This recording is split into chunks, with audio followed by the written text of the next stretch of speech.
Can you just start by telling people, your story personally, but then also the story of founding Neighbor and just what the company does?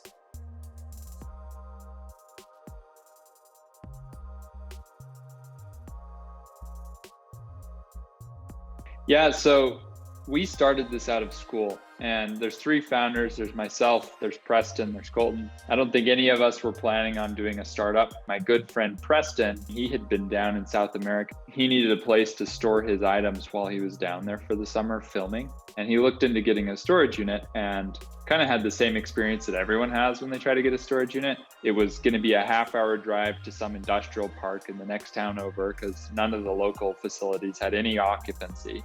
And he was going to have to pay, $200-300 a month, which is crazy. So he was like, there's no way I'm going to do this. This is a crappy solution. And he found a friend that summer that allowed him to store his items in his garage.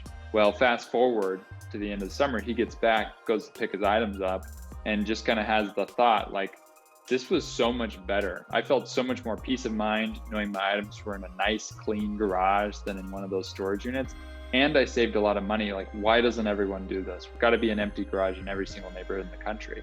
Those existing kind of peer-to-peer sharing economy networks are typically about facilitating interactions or commercial transactions between strangers, otherwise strangers, right? And yet you're kind of in this hyper-local, you're kind of almost redimensionalizing that to be like hyper-local, which is something that people already do, right? This is kind of like a technologically enhanced derivative of like asking your neighbor for salt. Utah has a very unique community culture. It is much more tight-knit these days than many other states. And we almost view ourselves through Neighbor exporting that community, those community values to other communities.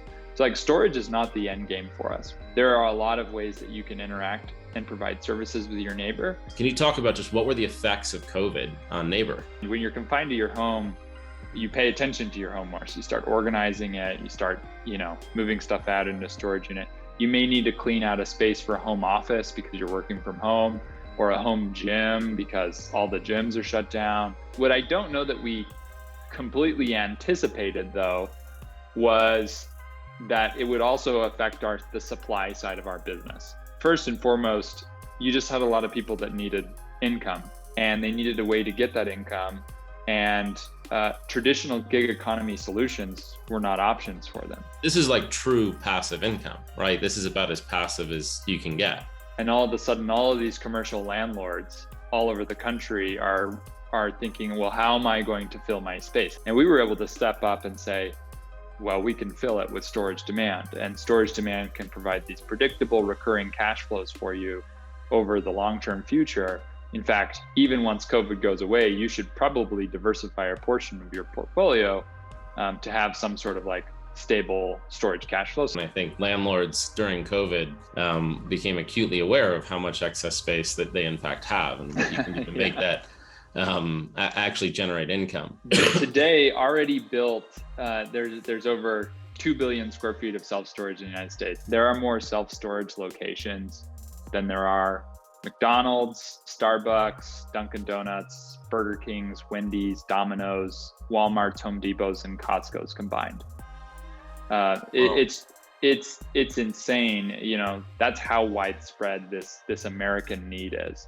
From an environmental perspective, it seems like it's just obviously so inefficient to build these kind of dedicated structures that are basically glorified sheds specifically to store items for consumers when we've already built a lot of it. The impact of migrating towards just repurposing space from a carbon perspective could be dramatic, right? One of the top two largest producers of carbon emissions is buildings themselves. Bill Gates recently addressed this. He just came out with his recent book on carbon emissions. And in his opinion, the single largest unsolved problem we need to tackle in order to really make a dent in climate change is the production of concrete and steel. When I read that, I was like, okay, so a storage facility is basically two things, concrete and steel. And we've built literally 2.8 billion square feet of it